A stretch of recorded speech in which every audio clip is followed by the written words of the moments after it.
Assalamualaikum warahmatullahi wabarakatuh. Apa kabar sobat sekalian? Semoga baik-baik saja. Jumpa lagi di channel Dielgo. Kali ini kita akan membahas berita yang eh, sangat bermanfaat, yaitu tips tentang kesehatan. Ini ada berita yang menarik ya, dilansir oleh healthkompas.com dengan judul 4 tanda lever bermasalah. Jadi ini eh, tentang permasalahan lever atau hati ya. Apakah jadi hati yang fungsinya sebagai filter itu sangat bermanfaat itu juga menjadikan kadang juga mempunyai masalah ya untuk setiap individu masing-masing, dan itu juga harus diseriusi ketika ada tanda-tanda seperti bermasalah ataupun ada sedikit nyeri ya. Nah, ini ada 4 tanda lever bermasalah ya. Langsung saja kita baca. Lever atau hati berfungsi sebagai filter tubuh untuk membersihkan racun. Namun jika lever bekerja terlalu keras, hal itu bisa memicu berbagai masalah kesehatan. Ya, lever bekerja terlalu keras ketika kita minum banyak alkohol, ya, terkena infeksi kronis atau sering mengkonsumsi makanan tak sehat. Ya, coba berarti memang tergantung bagaimana kita mengkonsumsi makanan itu, jangan sampai makan itu tidak layak ataupun tidak sehat untuk dikonsumsi. Tanda lever bermasalah. Sebagai antisipasi, Anda harus memahami tanda-tanda adanya masalah pada lever Anda. Berikut tanda-tanda lever itu bermasalah. Satu, retensi cairan. Retensi cairan adalah tanda paling umum dari penyakit lever. Hampir 50% yang mengalami sirosis mengalami retensi cairan. Akumulasi cairan dapat menyebabkan distensi di perut atau pembengkakan di kaki. Hal ini terjadi ketika tekanan darah tinggi berkembang di pembuluh darah lever. Lever yang tidak bisa membuat albumin, protein yang mencegah kebocoran dari aliran darah Anda ke jaringan, juga bisa memicu retensi cairan. 2. Penyakit kuning. Kondisi ini menyebabkan urin lebih gelap dan muncul warna kekuningan pada kulit atau bagian putih mata. Hal ini terjadi ketika bilirubin, pigmen yang berbentuk ketika sel darah merah rusak, menumpuk di aliran darah. Hati yang sehat menyerap bilirubin dan mengubahnya menjadi empedu. Ya, tubuh Anda kemudian mengeluarkannya dalam tinja. Yang ketiga, pendarahan. Hati biasanya mensirkulasikan sekitar 25% darah dari vena portal. Jika terjadi kerusakan di hati, maka bisa memicu pendarahan. Darah bisa muncul saat Anda muntah atau buang air besar. Lever atau hati yang sehat bisa menghasilkan protein pembeku darah. Jika terjadi masalah pada hati, maka bisa memicu pendarahan. Selain itu, limpa yang membesar mengumpulkan trombosit dari aliran darah. Jumlah trombosit yang rendah membuat lebih rentan terhadap mimisan dan gusi berdarah. Nomor 4, kebingungan. Ketika hati tidak dapat menyaring racun, racun tersebut bisa menyebar ke otak gitu. Kondisi ini dikenal dengan istilah ensefalopati hepatik, yang dapat menyebabkan kebingungan, masalah memori, lesu, dan koma. Ya, itu ya sobat sekalian. Jadi memang fungsi hati itu memang harus benar-benar dijaga ya, karena itu adalah fungsi yang sangat vital ya untuk memilter tubuh, untuk membersihkan racun ya. Jadi memang satu hal yang bisa kita jadikan ikhtiar adalah kita ya kembali lagi kepada pola hidup sehat ya.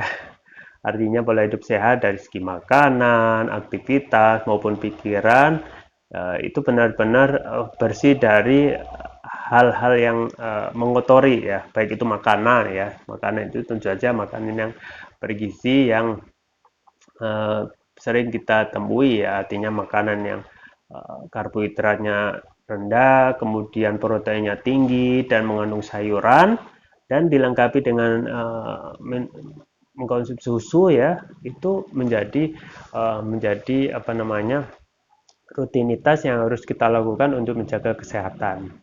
Yang kedua adalah pola hidup, bagaimana kita itu menjaga pikiran kita ya, agar kita selalu positive thinking dan menjauhi stres ya, karena ketika stres itu semuanya juga terpengaruh ya, termasuk juga ketika suatu pikiran itu sudah terpengaruh yang negatif ya, stres dan lain sebagainya, organ-organ di dalam tubuh juga otomatis akan berpengaruh terhadap mengikuti ya pikiran dari tingkat stres kita. Yang selanjutnya yaitu bagaimana kita juga ya harus istirahat dengan cukup ya. Istirahat dengan cukup itu juga menjadikan tubuh kita bisa beristirahat dengan baik ya, sehat ya ketika kita sudah bangun dari istirahat ya dan itu kita nyenyak ya, tentu saja itu diawali dengan pikiran kita yang tidak terlalu stres gitu. Meskipun ketika kita hidup di perkantoran yang serba sibuk ya, setiap hari kita jumpai kemacetan ya, ya setidaknya itu yang bisa kita hindari adalah menghindari ya tingkat stres itu ya. Kita harus rileks ya. Dan yang untuk menghindari stres satunya adalah selalu berzikir kepada Allah Subhanahu wa taala ya. Dengan zikir itu artinya kita mengingat kepada yang menciptakan hidup, yang menciptakan manusia dan semuanya itu kehidupan berawal dari Allah Subhanahu wa taala yang menciptakan manusia dan segalanya dan kemudian akan kembali kepada Allah Subhanahu wa taala ya. Kalau kita lebih mendekatkan kita atau taqarrub ilallah itu akan merilekskan pikiran gitu ya, tidak ada beban ya. Nah, kalau kita sudah berpikir seperti itu diimbangi dengan menghindari stres, insya Allah itu akan meringankan beban hidup kita ya. Kemudian juga jangan lupa untuk berolahraga ya. Olahraga ini menjadi penyakit di kalangan mereka yang lingkungan yang serba sibuk ya. Ketika sudah sibuk minta ampun ya, kadang olahraga itu menjadi hal nomor terakhir gitu. Padahal olahraga ini yang memberikan kita ataupun menggerakkan organ jantung kita agar selalu sehat ya, berdetak jangan dengan cepat untuk mengalirkan darah secara secara simultan ya, berkesinambungan dan teratur ke seluruh tubuh kita ya. Jadi ketika olahraga itu dilakukan benar ya, itu otomatis akan tercipta kehidupan yang sehat ya. Ya tentu saja dalam hal ini olahraganya juga harus teratur, jangan sampai seminggu sekali, bahkan sampai sebulan sekali, ataupun ini ketika mereka sudah masuk dalam masa super sibuk, bahkan dilupakan ya, jangan sampai gitu ya. Olahraga ini adalah investasi ya, yang itu akan membedakan kita antara orang yang olahraga dengan orang yang tidak olahraga ya. Orang yang tidak olahraga ya di usia tuanya ya, mereka akan lebih bugar ya, lebih bisa sehat ya, bisa beraktivitas normal meskipun mereka sudah di usia lanjut. Nah, itu adalah investasi ketika mereka melakukan olahraga rutin dan menerapkan pola hidup sehat di masa waktu muda.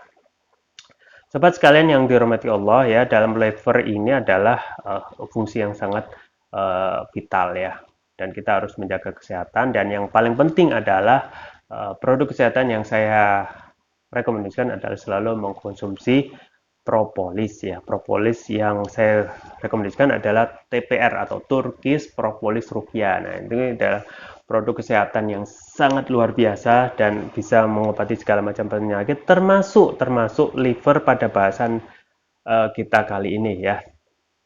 Tidak hanya liver tetapi juga penyakit-penyakit lain, karena Turkish Propolis Rupiah ini mempunyai perbedaan, yaitu mempunyai nanoteknologi ya. Nah, nanoteknologi itu untuk meningkatkan kelarutan dan penyerapan oleh tubuh ya. Jadi dengan adanya nanoteknologi inilah yang bisa membuat mempercepat penyembuhan segala macam penyakit. Tidak hanya liver ya. Jadi dan juga adanya ruqyah. Turkish Propolis Rupiah perbedaannya adalah adanya ruqyah. Kita ketahui adalah ruqyah adalah terapi kesehatan yang sangat dianjurkan yang dapat mengobati penyakit medis dan juga non medis. Non medis itu seperti kerasukan jin dan lain sebagainya. Untuk medis sendiri ya banyak ya. Seperti tadi untuk menjaga kesehatan liver ya, itu bisa mengkonsumsi Turkish Propolis Rupiah secara rutin. Dan juga penyakitnya misalnya kolesterol, diabetes, stroke, ya, luka ringan, ya, tumor, mah, ya, dan lain sebagainya. Itu bisa diatasi dengan mengkonsumsi rutin Turkish Propolis Surya. Konsumsinya mudah, tinggal teteskan di air hangat atau langsung ditetes diminum ya. Tergantung berat badan tubuh ya. Misalnya berat badan tubuh seseorang itu 50 kilo ataupun 70 kilo ya misalnya. Itu 7 tetes. Untuk terapi sedang dikonsumsi 7 tetes 2 kali, pagi dan siang. Pagi dan malam. Kemudian untuk terapi yang berat ya, mereka yang berat penyakitnya ya itu bisa sampai 3 kali konsumsi ya. Nah, Turkish Propolis ada varian yang lain yaitu Turkish Propolis Rukia Brain ya. Ini untuk nutrisi otak dan juga meningkatkan konsentrasi, kemudian untuk membantu memulihkan stroke ya. Kemudian juga meningkatkan stamina ya, mengatasi sering sakit kepala berlanjutan dan lain banyak ya, untuk stres, untuk kepala pening dan meningkatkan kecerdasan pada anak dan remaja, dan juga memudahkan anak dan remaja menghafal pelajaran ya. Jadi ini mempunyai banyak manfaat yang tidak hanya untuk dikonsumsi untuk anak-anak tetapi juga untuk dewasa. Oke, jangan lupa untuk menjaga kesehatan dan imunitas tubuh dengan mengkonsumsi rutin Turkish Propolis Rukia. Link pembelian ada di deskripsi atau bisa kunjungi toko online kami di Tokopedia dan Shopee dengan nama toko di Elgo. Ya, itu yang bisa saya sampaikan. Semoga bermanfaat. Saya Rahmat Romani. Jangan lupa like, share, dan subscribe. Sampai jumpa lagi. Wassalamualaikum warahmatullahi wabarakatuh.